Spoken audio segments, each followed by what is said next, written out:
इन लोगों को प्रेगनेंसी होती है तो प्रेगनेंसी में इनको प्रॉब्लम्स होंगी।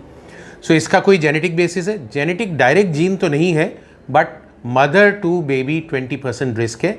एंड जीन्स जो इसके लिए होती हैं वो हार्मोन बनाने वाली जीन्स जो होती हैं वो गड़बड़ होती है।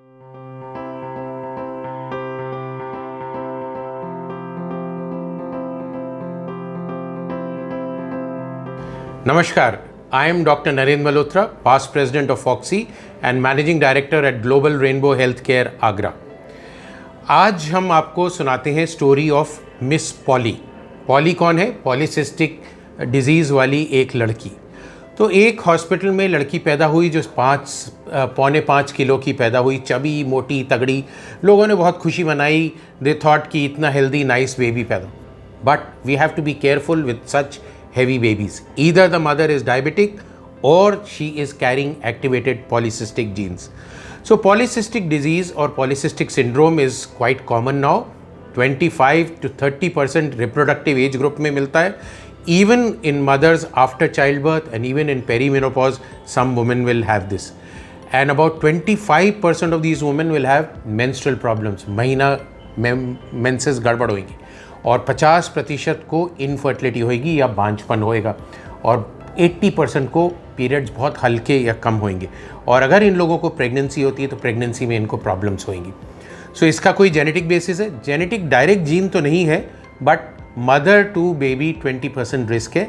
एंड जीन्स जो इसके लिए होती हैं वो हार्मोन बनाने वाली जीन्स जो होती हैं वो गड़बड़ होती है। सो अभी PCO, what should we do?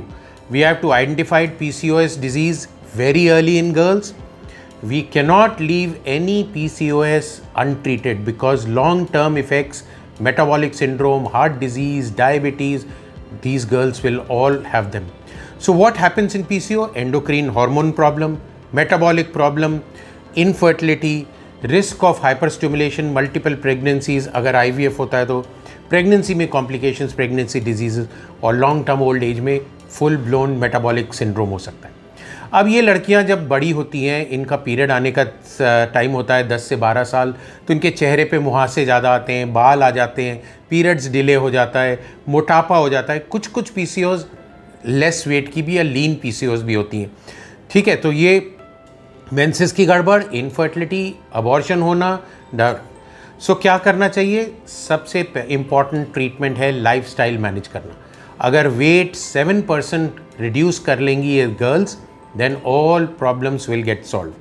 फिर if they are not able to do it, then we give them oral contraceptive pills. ड्रोस्पेरिनॉन वाली, अगर वो अगर उनको एक्नी और वो ज़्यादा है, और डेसोजिस्ट्रल और वो वाली ड्रोस्पेरिनॉन वाली अगर वो मोटापा ज़्यादा है, और साइप्रोटोन एसीटेट वाली अगर उनके ऊपर चेहरे पे बाल और वो है।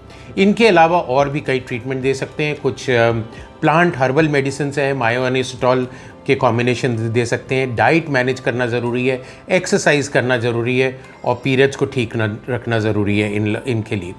बहुत सारे कॉस्मेटिक ट्रीटमेंट बालों के लिए और एक्ने के लिए ये लोग कर सकते हैं। जब इन गर्ल्स की शादी होगी तो इनको कुछ ट्रीटमेंट प्रेगनेंसी के लेना पड़ेगा, और प्रेगनेंसी के टाइम पे इनको केयर रखना पड़ेगा। कुछ दवाइयाँ उसकी भी चलेंगी। बहुत सारी PCOS do not get pregnant and will land up with IVF also. So we have to be very, very careful with a girl showing symptoms of polycystic ovarian syndrome or full-blown polycystic ovarian disease. This is very common nowadays. 30% girls are coming with it, and we must treat this disease whenever we pick up with the correct treatment and with lifestyle management. September is PCOS awareness month. आइए इस September and every September we must spread the knowledge to all the girls, all the parents, all the schools that PCOS, be careful.